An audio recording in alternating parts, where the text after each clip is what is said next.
Welcome to NRK nuggets.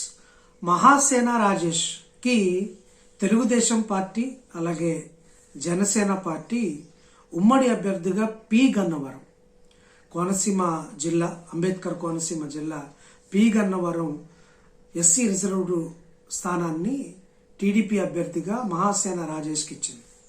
మంచిది. అక్కడ మహాసేన రాజేష్ పోటీ పడదాం అనుకుంటున్న సందర్భంలో చాలా మంది అతన్ని వ్యతిరేకిస్తున్నారు.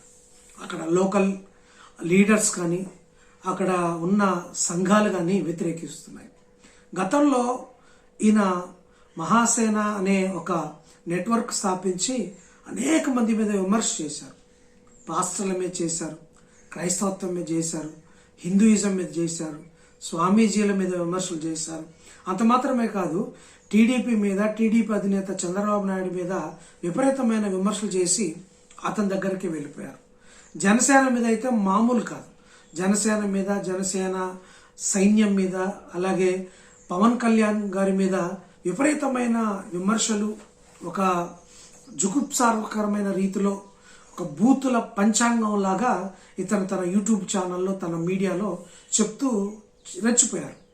అంత మాత్రమే కాదు, అనేక సార్లు బ్రాహ్మణుల పైన విమర్శలు చేశారు, అనేక సార్లు ఇతర కులాల పైన, అగ్రవర్ణాల పైన విమర్శలు చేశారు.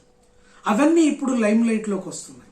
అవన్నీ ఇప్పుడు లైమ్ లైట్లోకి వచ్చి ఎప్పుడైతే పి గన్నవరం అసెంబ్లీ టికెట్ను తెలుగుదేశం పార్టీ మహాసేన రాజేష్కి కేటాయించిందో వాళ్ళందరూ ఇప్పుడు వ్యతిరేకులు అయిపోయారు.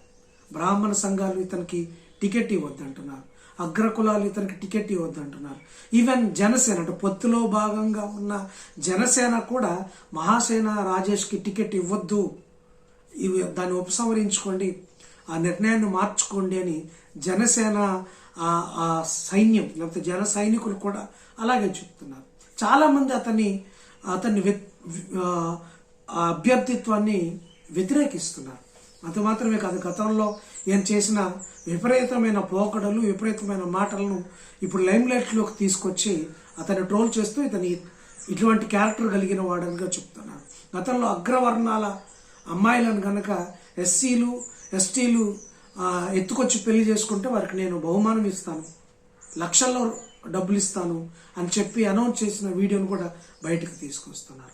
ఇదంతా ఒక ఎత్తు అయితే, ఇప్పుడు మహాసేన రాజేష్ ఏమంటున్నారంటే ఇదంతా జగన్మోహన్ రెడ్డి గారు నా మీద చేస్తున్న కుట్ర, అధికార పార్టీ నా మీద చేస్తున్న కుట్ర, నన్ను ఇక్కడ పోటీ చేస్తుంటే నేను పోటీ చేయకుండా ఉండటానికి వైసీపీ ఆడుతున్న డ్రామా అంటూ కొత్త రకం డ్రామా ఆడుతూ ఆయన ఇక నేను పోటీ నుంచి విరమించుకుంటున్నాను, స్వచ్ఛందంగా చంద్రబాబు నాయుడు గారికి టికెట్ ఇచ్చినందుకు వందనాలు, కానీ నేను పోటీ చేయను అన్నట్టుగా చెప్తున్నారు.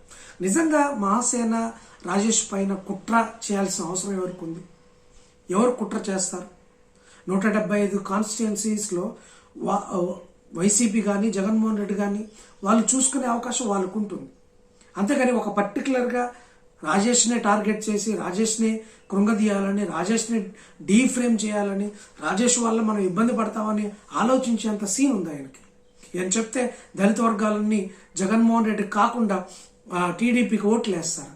అసలు కుట్ర చేసింది ఎవరు? ఆయన చెప్పినట్టుగా వైసీపీ చేసిందా, జగన్మోహన్ రెడ్డి గారు చేశారా, ఇంకెవరు చేశారు? కుట్ర చేసుకుంది ఆయనేనండి. కుట్ర చేసుకునేలా చేసింది మహాసేన రాజేష్. ఆయన వెకిలి మాటలు, లేకపోతే విపరీతమైన మాటలు, పొగరుతో, అహంకారంతో కూడిన మాటలు గతంలో ఎవరిని పడితే వారిని ఇష్టానుసారంగా ఒక వల్గారిటీ లాంగ్వేజ్లో విమర్శించడం ఇప్పుడు ఆయనకు చేటు తీసుకొచ్చి ఇప్పుడు గతంలో బ్రాహ్మణ సంఘాలు కానీ, హిందూ సంఘాలు కానీ, పవన్ కళ్యాణ్ గారు కానీ విపరీతంగా తిట్టారు. విపరీతంగా, మామూలుగా కాదు, ఒక ఎవరు చేయలేనంత విమర్శలు చేసేసారు. ఇప్పుడు వాళ్ళు ఎందుకు ఒప్పుకుంటారు? ఎవరు అవి మనసులో అన్ని తుడిచివేయడానికి ఎవరు ప్రయత్నం చేశారు? చేయలేదు. ఇప్పుడు అక్కడనే బ్రాహ్మణుల మీద విమర్శలు చేశారు, అగ్రవర్ణాల మీద విమర్శలు చేశారు, తర్వాత అక్కడున్న వారి మీద విమర్శలు చేశారు. సో ఇవన్నీ ఇప్పుడు క్యాలిక్యులేషన్కి వస్తాయిగా. ఒక ఎస్సీలు మాత్రమే ఓట్లు వేస్తే అతను గెలిచే అవకాశం లేదు కదా. మిగతా కులాలను ఎవరైతే ఉన్నారో వారు కూడా ఓట్లు వేస్తేనే అతను గెలిచే అవకాశం ఉంటుంది.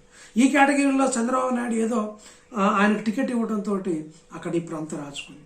ఇదంతా గమనించి అమ్మో నాకు అందరు వ్యతిరేకులు అవుతున్నారు, నేను గెలవలేని పరిస్థితి ఉంటుందని భావించి ఎవరో కుట్ర చేశారు, జగన్మోహన్ రెడ్డి గారు నన్ను చూసి భయపడుతున్నారు, నాకు టికెట్ ఇవ్వడంతో ఇంక అసలు ఓడిపోతారని, మొత్తం రాష్ట్రం మొత్తం ఓడిపోతుందని జగన్మోహన్ రెడ్డి గారు భయపడి నన్ను మీద కుట్ర చేస్తున్నారని ఒక కథ చెప్తున్నాను.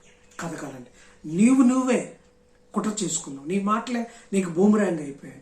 అగ్రవర్ణాల అమ్మాయిలను ఎత్తుకొస్తే డబ్బులు ఇస్తానని చెప్పిన ఆ మాటలే ఇప్పుడు నీకు ఆ ఎమ్మెల్యే టికెట్ వచ్చినా నిన్ను అందరూ వ్యతిరేకించడానికి కారణం ఏంటంటే నీ యాటిట్యూడే, నీ యారగెన్సే, నీ మాటలే, నీ ఒక అందరినీ ఇష్టానుసారంగా విమర్శించిన ఆ తీరే ఇప్పుడు నిన్ను ఈ స్థితికి తీసుకొచ్చింది. కాబట్టి ఇకనైనా చాలా చక్కగా విమర్శలు చేయొచ్చు, కానీ చక్కటి మేనర్లో చక్కటి పద్ధతిలో విమర్శలు చేసుకుంటే ఆ తర్వాత మీరు మంచి లీడర్ అయ్యే అవకాశం ఉంటుంది. కానీ ఎవరు కుట్ర చేయలే, నీకు నువ్వే కుట్ర చేసుకున్నావు. ఎప్పటికైనా నీ పంద మార్చుకుంటే కనుక బెటర్గా ఉంటుంది. Thanks for watching. God bless you.